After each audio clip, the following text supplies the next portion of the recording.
Hi, it's 10 o'clock, Tuesday, the 13th of July. Thank you, everyone, for joining in this kickoff meeting of the State Flood Hazard Mitigation Plan.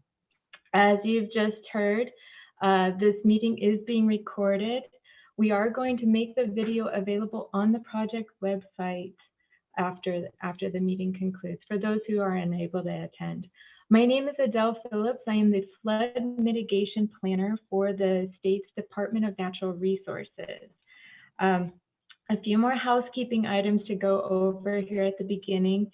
If you have any technical difficulties, please send a private chat message to Michelle York.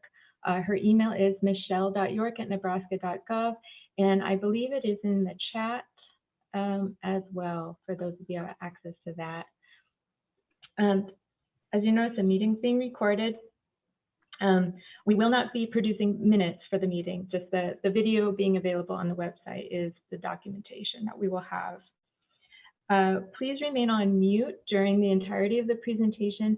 There will be an opportunity for questions at the end of the presentation. We have required that you register for this meeting. That is just to help us capture agency representation as we document our planning process for this project. If there are others attending with you in a room, please include their name, position or job title, and agency in the chat, and then we will have a record of full attendance at this meeting. And yeah, with that, I believe we can get started. We've got words of introduction from our new director of the Department of Natural Resources, Tom Riley. And Tom, I will pass the mic to you at this time.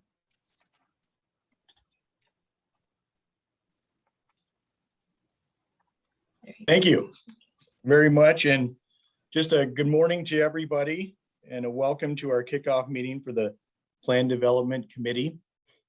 My name is Tom Riley. I'm the director of the Department of Natural Resources, and as was noted, I'm still pretty new to the job, but have had a chance to meet actually a number of you, so that's been good for me, and looking forward to continuing on this. I want to thank you all for attending and recognize those senators, or certainly their representatives from the Natural Resources Committee that might be in attendance today. In particular, Senator Bostelman, I believe, is with us, and he's the current chair of the Natural Resources Committee, and he's led these efforts in the legislature for the development of this plan, and he'll have a few comments that'll follow me as well. After hearing from Senator Bostelman, we'll turn the program over to John Engel with HDR, who will lead us through the planned agenda today. Just a note maybe about me. I've had a long career. It's been steeped in the understanding and evaluation of water flow in our rivers and streams, and in particular flooding. So this is of great interest to me from a career perspective. And we all know that things are average. We go about our lives and don't necessarily worry about what's happening with floods or river flows. And we hope for those average days. But long ago, my advisor at the time told me we must constantly prepare for the flood when it's dry, and for the dry times when it's wet. And certainly with the drought kind of kicking in, we're here for that event. As drought sets in around parts of the state, certainly to our friends and neighbors in other states to the west of us, where drought has really taken hold and critical in some aspects. But we find ourselves here today planning for ways to mitigate impacts for the next flood. And as I noted, certainly this is the time to do that. Part of the charge of the Department of Natural Resources is a responsibility for coordinating an overall program aimed at addressing the wise use of land that is subject to flooding. We have a number of dedicated teammates in our floodplain management section and other programs across the department that take great pride and responsibility for service that help Nebraskans with floodplain mapping, with floodplain insurance, and really the responsibility for that for Nebraskans across the state. So with that, I just want to thank you all for your participation. This is a great project and an important one for us. But before I turn over things to John Engel with HDR, Senator Bostelman, if you're on and would like to say a few words, please do so. Have a great meeting. I will note that I need to jump off in just a little bit, but look forward to the feedback about this. And again, thank you all for your participation and work on the project. Senator Bostelman. Thank you. Can you hear me? Make sure I got my system up. All right. We're good to go. Okay. I want to thank everybody beyond this meeting today. This is a very important meeting. This is something I fought for very hard the last session, couple sessions. One thing that become very evident in 2019 flooding was, I think, overall lack of planning statewide in certain drainages. We did planning, infrastructure, not necessarily inventoried, being our levee systems and others, and really showed a lot of gaps, I think, in protecting vital resources and assets that we have across the state, being our highways, bridges, communities, homes, businesses, and how we affect what we do in one part of the state upriver, how that affects us downriver, downstream, what those impacts are, I think may not have been as well addressed or looked at in years before. And that's what I hope we get out of this. We've seen significant flooding, and it's time that we take a look statewide with an overall plan. We plan for droughts, but we really don't plan for flooding, too much water. So I encourage you all to put your pencils to paper and minds at work and really take a really good hard scrub at this. This is very important for the state. Obviously, what we saw happen in 19, we don't want to see happen again. And this is vital to making that happen. Thank you all for your participation, for your work on this. And I look forward to continued discussions and work on the flood mitigation plan on the statewide level. Thank you. Thank you, Senator. Mr. Engel, if you wouldn't mind introducing the topics for today. Yes, yeah, well, we'll go ahead and get started. Thank you, Senator Bostelman and Director Riley, for those comments to kind of set the stage for us. Before we get started on today's meeting, I just wanted to provide the contacts for the team for your information.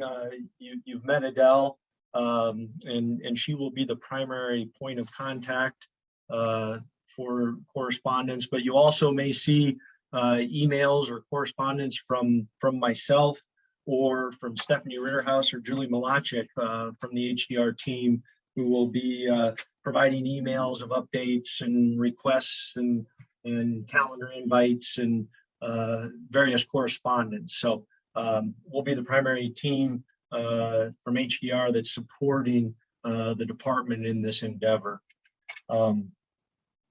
Today, wanted to, we've got an hour planned, and we're certainly prepared to take the entire hour if necessary, but hopefully we can give it a little time back, but we do have some important information that we want to cover. We've covered the welcome and introductions. I wanted to provide a little background on the plan purpose and kind of the process that we're going through as far as the plan development. We will provide a little input on the stakeholder and public outreach efforts, as well as some of the activity that's been completed to date to bring you up to speed. And then talk a little bit about a document that we're looking for some input in as well. And then finally, some requests or points to ponder as we start the process on input both ways, input that we would like from you, as well as how this plan can best serve the state of Nebraska. And then we'll wrap up with some next steps. I think the senator and the director both talked about some of the challenges and questions posed by the 2019 flooding event, and really that was the impetus for the legislation that was headed by the senator for this statewide flood hazard mitigation planning effort. That information was tasked to the department to conduct the statewide flood hazard plan update. In the state statute 61-225 through 61-229 provides the specific direction. We've laid out a schedule to accomplish this. We had a round of, and I'll talk in more detail, we actually started in earnest in April. We had a round of a public hearing and public open houses the week of Memorial Day, and I'll detail those. But really, from the schedule, you can see the bulk of our effort is going to be completed between now and April of 2022. We have a draft plan in April of 2022, at which time we'll go back out and solicit input from the public through a series of open houses and public hearings. The final plan will be delivered to the legislature in June of 2022. And at that time, we'll also be submitting it to FEMA for approval. But as you can see, once we the bulk of the effort is to be completed by April with that draft plan document. This effort specifically, we're going to build upon prior efforts, and that includes the 2013 statewide flood hazard mitigation plan. And our goal is to provide a better understanding of flood risks and recovery in Nebraska. And I think Senator Bosselman talked about some of the critical facilities inventory, maybe some data gaps that were exposed during the 2019 flood. And so that's a major impetus of this effort. And also to incorporate some of the mitigation and improvements and some of the things we learned in the 2019 event. We want to incorporate Nebraska's the citizens' concerns into this planning effort. The plan will provide an umbrella document and templates and provide a guide for local communities to build upon in their planning efforts. And ultimately, will better position Nebraska for future funding, not only in recovery, but also through their hazard mitigation planning efforts. Specific to the planning committee of which you're members, it was formed by, certainly you received an invitation from Director Riley. Some members were mandated in the legislative bill and dictated by statute. It's really a focused stakeholder group to provide input during the plan development. We've got our kickoff meeting is today. We've got our next meeting is already scheduled for Tuesday, the 10th of August. And then we plan bi-monthly meetings through the finalization of the plan document. So the plan committee role and what we're asking of you is cooperation in the plan development. This planning committee is to ensure that we have a breadth of agency and statewide representation and participation in the plan document. We want to share mutually beneficial information on a statewide basis. And we want to provide plan review and comments. You are all subject matter experts. And certainly maybe not all sections or all topics, but we ask that you stick with us. Please feel free to engage others in your agency that may be subject matter experts on particular sections of the plan. As always, some input is always better than none. If you have input, I would venture to guess that others are thinking the same thing, and we welcome that feedback. We'll provide a preview always prior to our meetings with materials or information so that you can be aware of what we're planning on discussing. You'll have materials to review and be able to engage others as necessary that may be subject matter or technical experts in that area, and feel free to do that. A little bit about our our future meetings that we've kind of laid out here. As I said, today's the kickoff meeting, providing you the good foundation of what we're trying to accomplish and what your role is. We'll talk a little bit. I'll get into some of the briefing from our series of public meetings and the online meeting, as well as the sections of the report that we'd like your comment on. In the second meeting is mainly focused on recovery and funding sources and opportunities for improvement, as well as the planned maintenance process. Meeting number 3 is going to be really some of the guts of it, the flood impact analysis and mitigation strategies. We'll kick that discussion off. Meeting number 4, which would be in December, is the state capability assessment and the regulatory framework evaluation under which the state administers and regulates floodplain. And that's kind of a critical one. We moved that up into December so that if this group or through this process, if we identify some legislative action that would help support either the administration or flood hazard mitigation efforts, we could have that thorough discussion in December so that action could be taken in the next legislative session. Meeting number 5 will be in February, and that's the second part of the flood impact and the mitigation strategies, as well as how this plan integrates in the coordination with local mitigation efforts. Meeting number 6 will be the draft plan document review, and that'll be in April prior to releasing it for to the public and then hosting the public hearing and the public meetings regarding the draft plan. And then we'll get together in June then and provide a recap of the public hearing and public meetings and have a final draft plan for your review.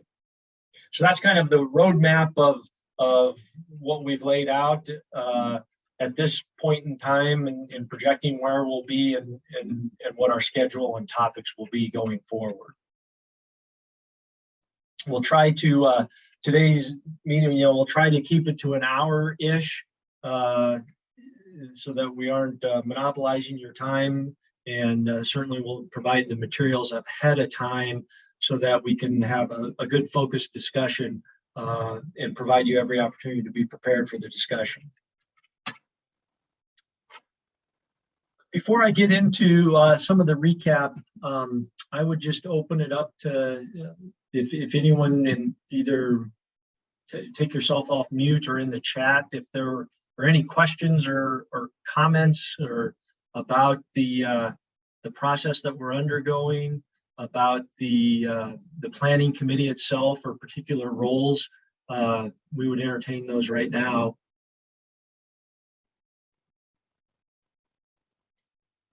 If not, I will proceed, and there'll be other opportunities to weigh in. So one of the things that was by statute we were to have prior to our kickoff meeting, we were to have a public hearing and public meetings throughout the state. As I said, we did that kind of a barnstorming tour, well over 1,000 miles in 3 days, and we held meetings on June 1st, the Tuesday after Memorial Day. Tuesday morning, we had a public hearing in Lincoln.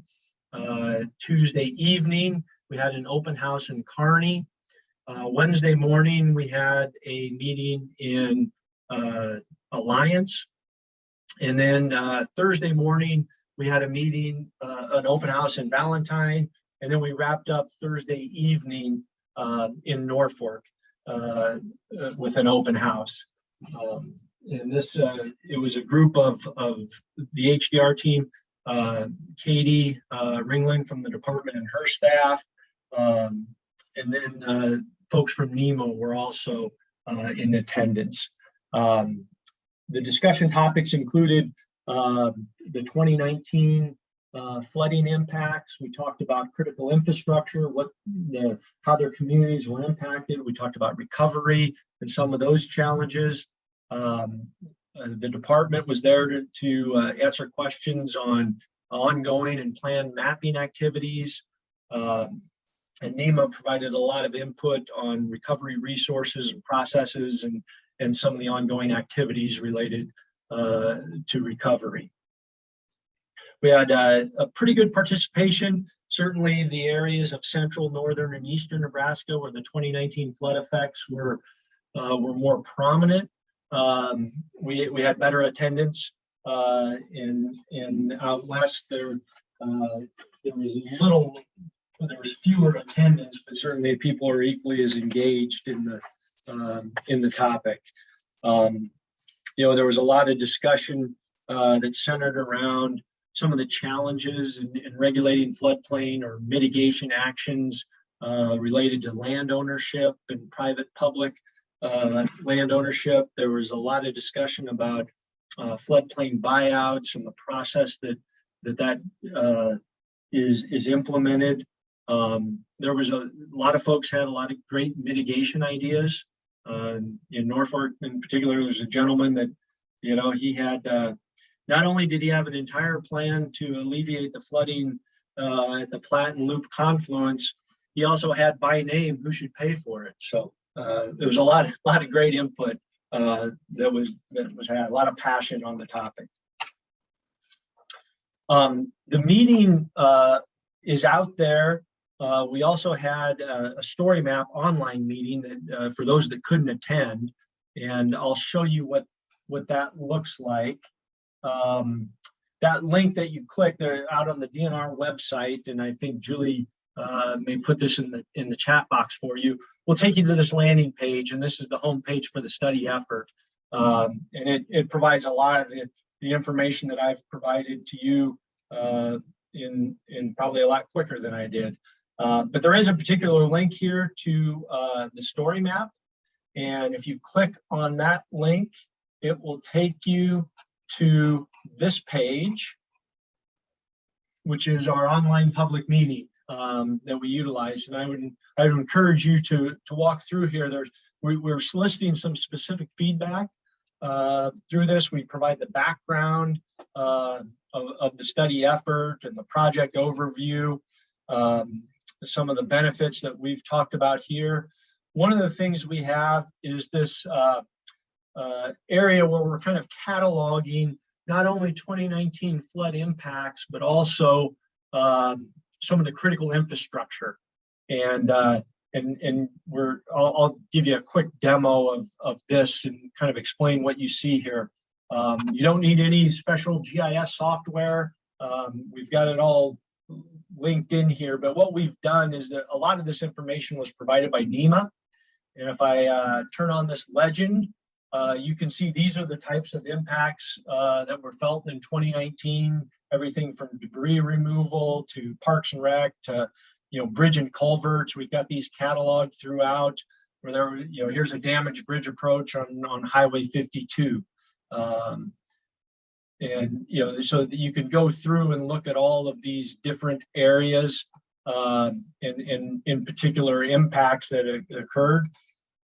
There's also, we've got the NEMA reported damage. We've got a lot of the critical infrastructure elements. You'll see in here, we've got every named roadway crossing, a named stream intersection with railroads and bridge structures throughout the state.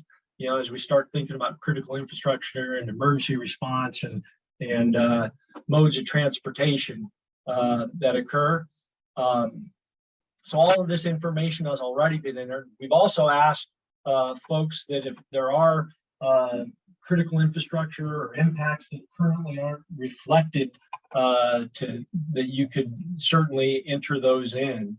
I can illustrate that or turn off this. So you can go through an aerial, and as an example, I always use this here. This is an area that I'm familiar with because I had some damage, and you can go in here, and this is south of Richland, the Platte River, and my dad and I own this pasture land, and you can go in and enter in. This would be a private property impact, and I'm going to click right here. You can provide the comment. In here,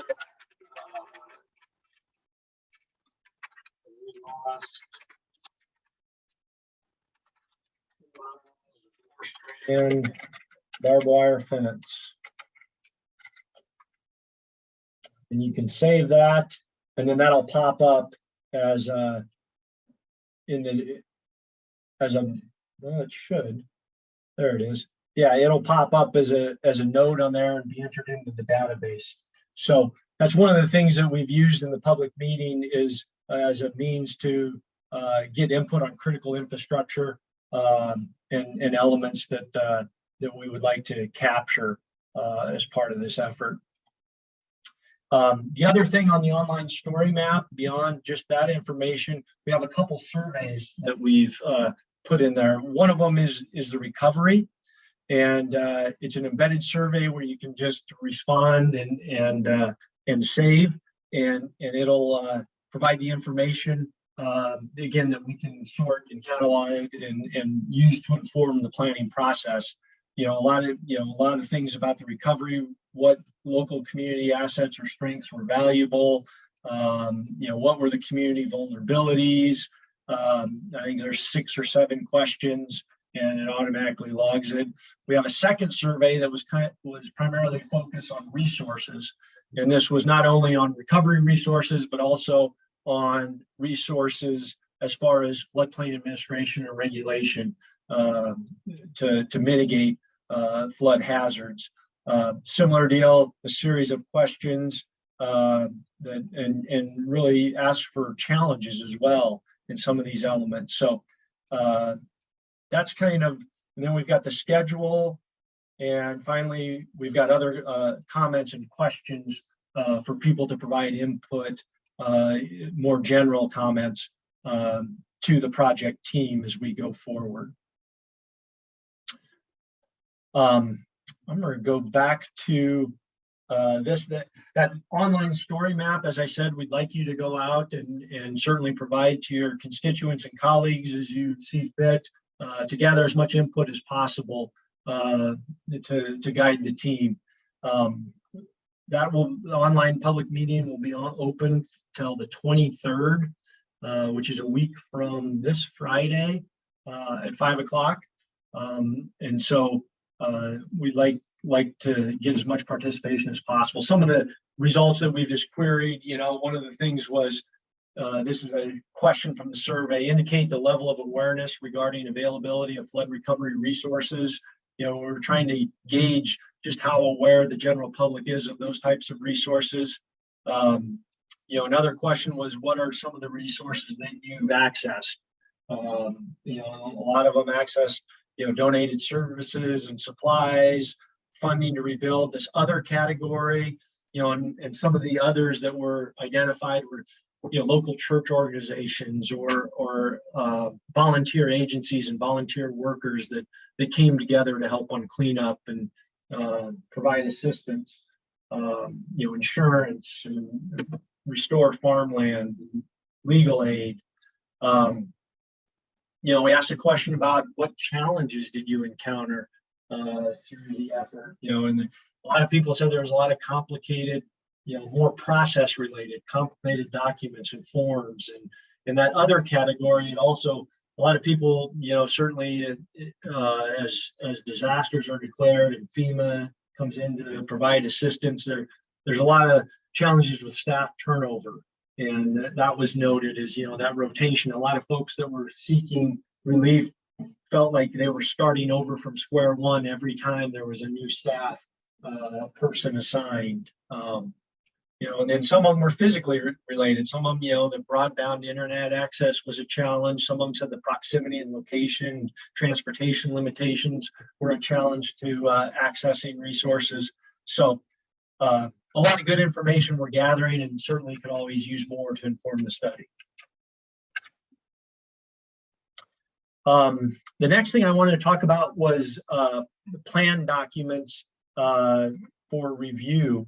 And we have a section of the plan, and as we go through this process, we're going to try and do it in sections and provide those to you and build the document as we go. And And as such, we have a plan document out there right now. It is the flood history and flood types, and it's going to be available out there for your review and comment through Monday, July 26th. So you've got a couple weeks out there to review and provide us some feedback. If I click on this link, again, it'll take you to the landing page, and this is where we'll provide that information. If you click on this link right here, which is the flood risk and flood history, it takes you to the actual document that's available. We've got sections and we've got the lines numbered. And the reason for that is for comments, because we're having multiple reviewers and multiple comments, we want to have a complete record. Right next to the link to the document on this page, you'll see a reviewer comment form. And if you click that link, it pops open a spreadsheet format. And we're asking as you go through, I know it's not as convenient as track changes, but we would like a way to make sure that we record and address everyone's comment and have a record of that. So we've got reviewer name and agency, the document section, as well as the line number, and then your specific comment that will be put in there. And as we go forward, there'll be a response column that we'll have in there. So at the end of the preparation of this document, we'll have a complete record of the comments and the tracking and how those comments were addressed. So that is a document that's out there for your review and comment right now. Let me see if I can get back. There we go. As I said, it'll be available for the next 2 weeks. And then we'll be preparing the funding section, and you'll receive an email with a link and a notification to the document and the comment form for that as well. One thing I didn't mention is on the comment form, after you complete that spreadsheet, you can email that directly. There's a link in there. You can email that directly to Adele, and she'll be the cataloger of comments and compiling those for the team. With that, I might turn it over to Adele to talk a little bit more detail about some of the specific input that we're looking for. All right, thank you, John. Input is a catch-all term for a whole lot of information that we're going to be seeking from you over the next year.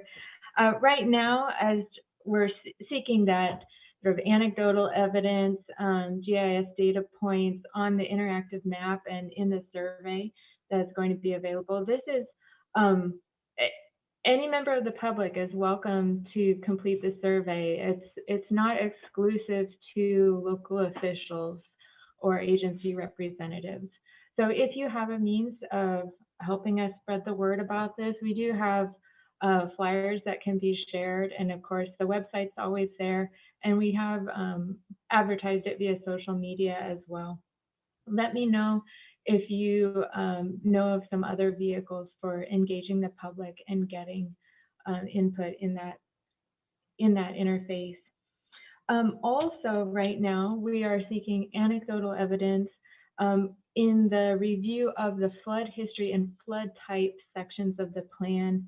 The flood history is described by watershed across the state, and really it's local knowledge that can fact check what we've got drafted so far. I imagine our NRDs are especially, going to be very critical and very helpful in helping ensure that the watershed flood histories are described.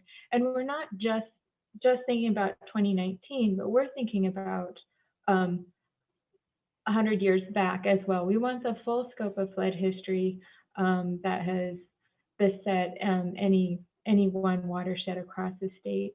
There may be locally written histories just detailing flood events and putting into historical figures the scope of agricultural damage or economic damages that were received as a result of a flood in the 1930s or the 50s. We want that information. Of course, always provide a citation. So we've got a document that's referenced. Additionally, we've got in this current review phase flood types. Make sure that the way we are describing flood types or the flood types described accurately portrays the unique nature of the flooding that you experience in your part of the state. This is a statewide flood hazard mitigation plan. We want it to be as representative as absolutely possible across the state.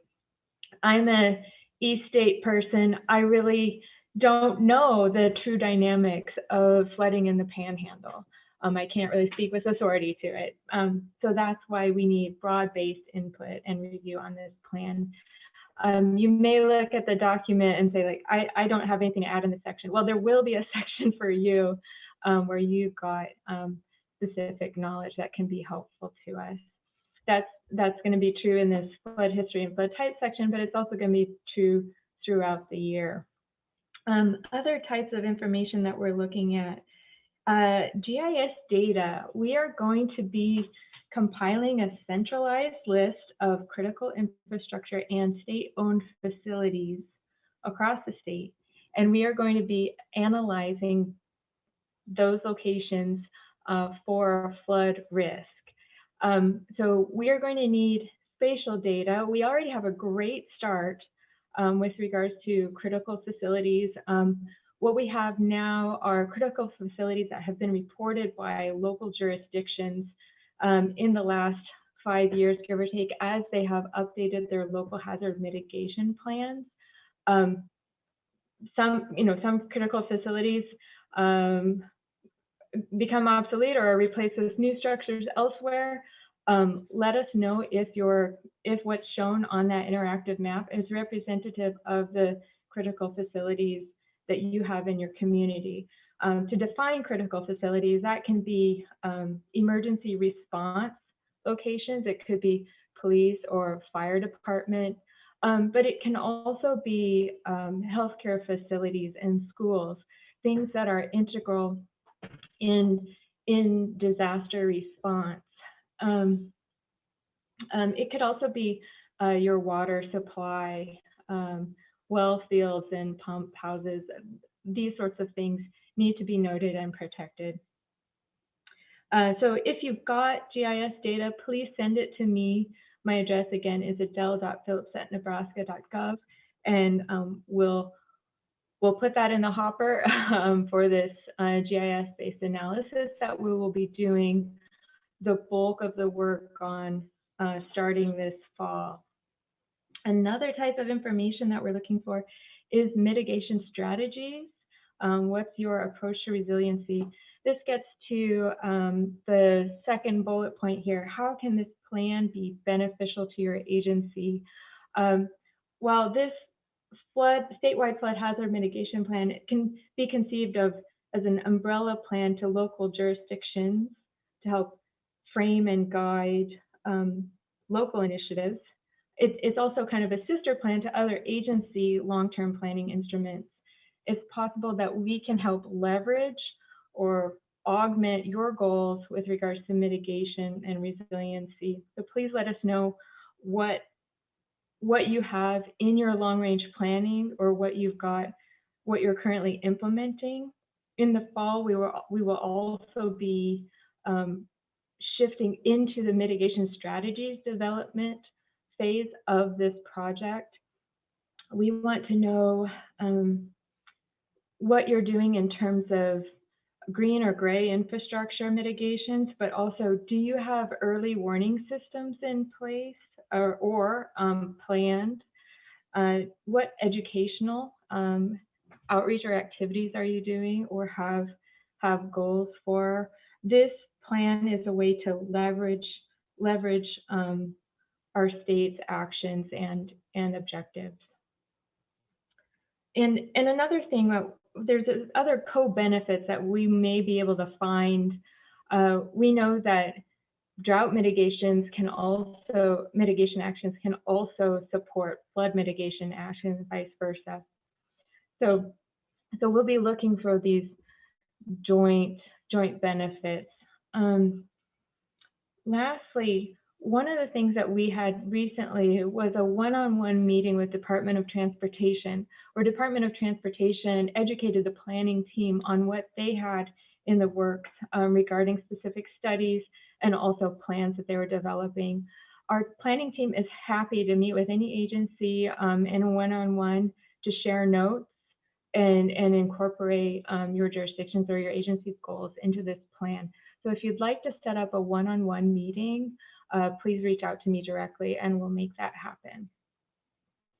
And with that, I think I covered most of the types of info that we're looking for. But again, as John has mentioned earlier, it's going to be sort of a bi-monthly review. You're going to be a subject matter expert on something in 1 month and maybe not feel that way on another month, but please bear with us through this full year-long process. And I'm confident that we'll have a great product at the output that will help garner resources for the state and protect us from future flood hazards. Thank you, and I'll pass it back to John. Thanks, Adele. Adele referenced the meeting we had with NDOT, and as an example of the type of things, they've got a study that they're kind of a pilot project that they're doing on the Elkhorn River that is tied to kind of an early warning that kind of links some instrumentation, stage instrumentation on the Elkhorn River and associates it with rainfall and kind of provides some real-time monitoring on a pilot project that they're working with the university on. So that's the type of coordinated effort that came out of that discussion and the things that we would be looking for.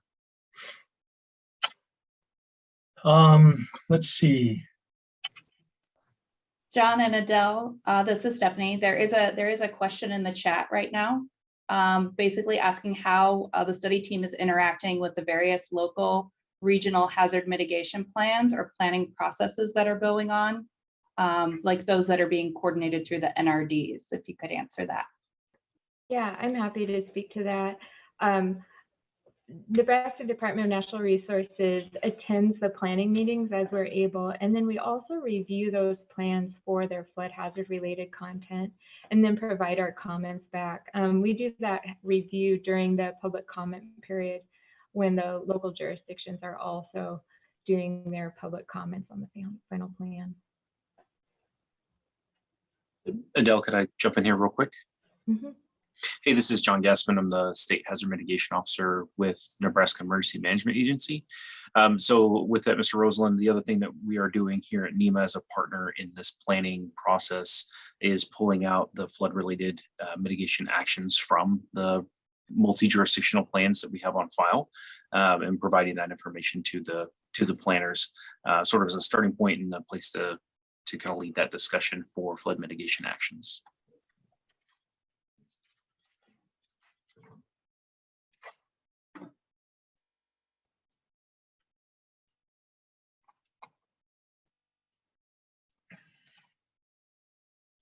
All right. Talk a little bit about next steps, and then we can open up for further discussion. Kind of a recap. The link here is to the current host page. Again, Julie has that in the chat box.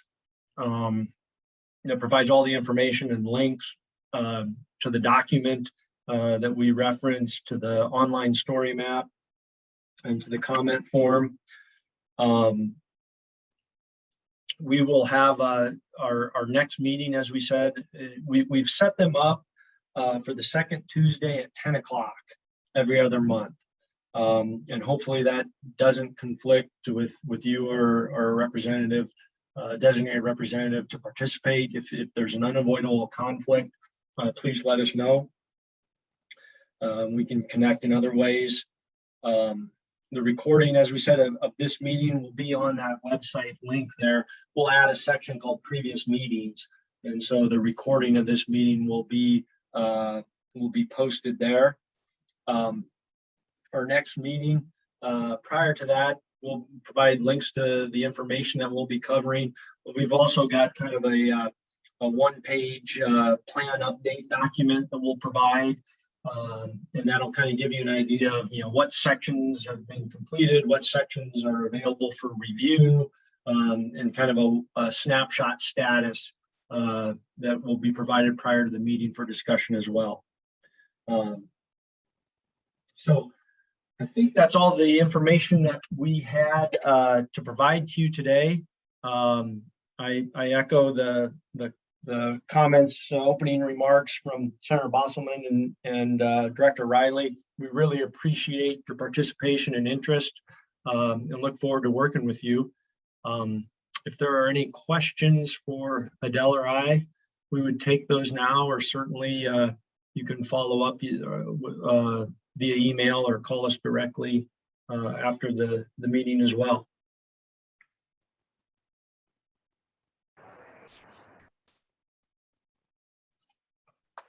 John, there's a question in the chat from Julie Ramirez asking about the definition of critical infrastructure.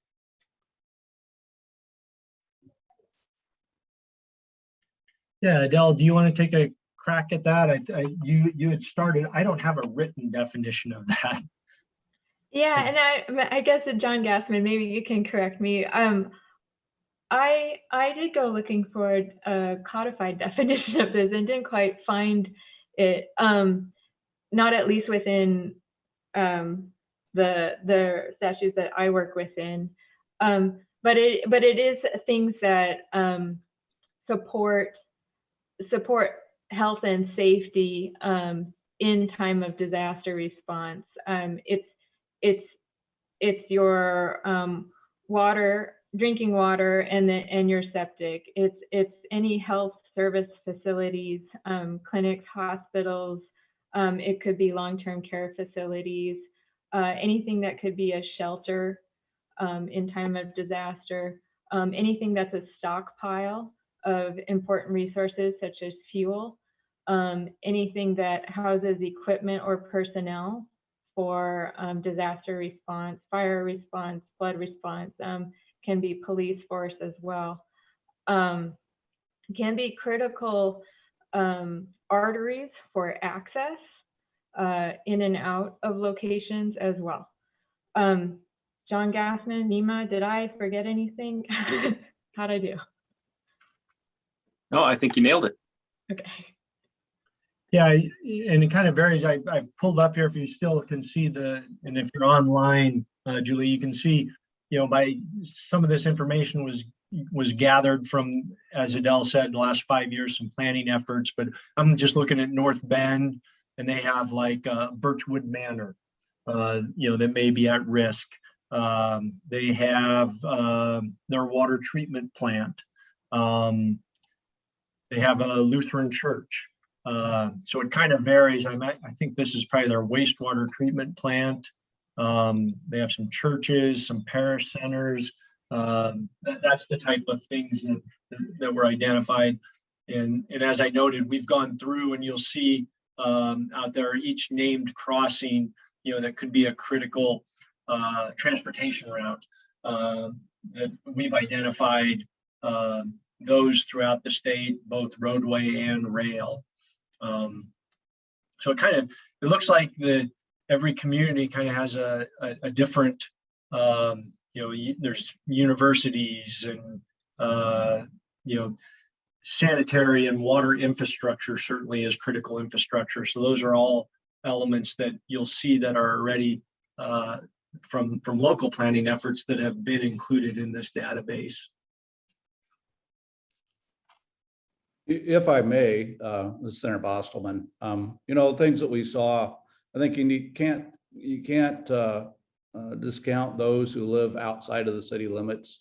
You mentioned the roads and bridges. We had one bridge that you could cross between Iowa and Grand Island to get anywhere, and that was at North Bend, Morris Bluff. That was it. So our bridges, roads, but then at Schuyler, there was a natural gas pipeline that come out of the ground. We had the REAs had their electrical power lines going across rivers and stuff that were down.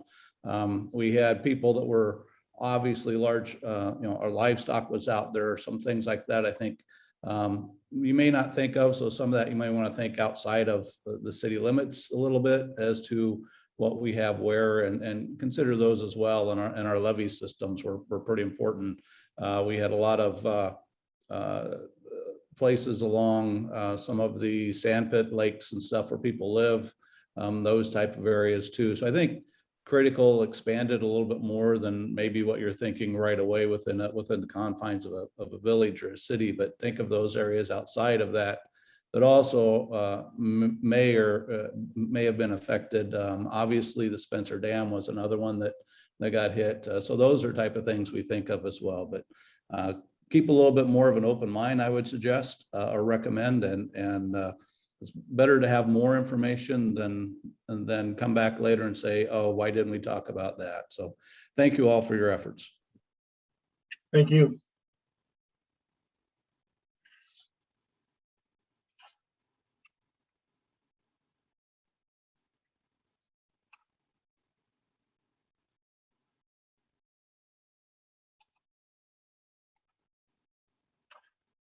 Well, if there's no other questions, I'll give you 10 minutes back on your day. And again, thank you for your participation, and we look forward to working with you.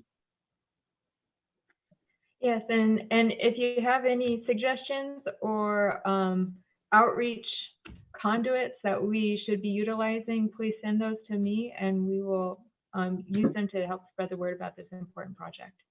Thank you.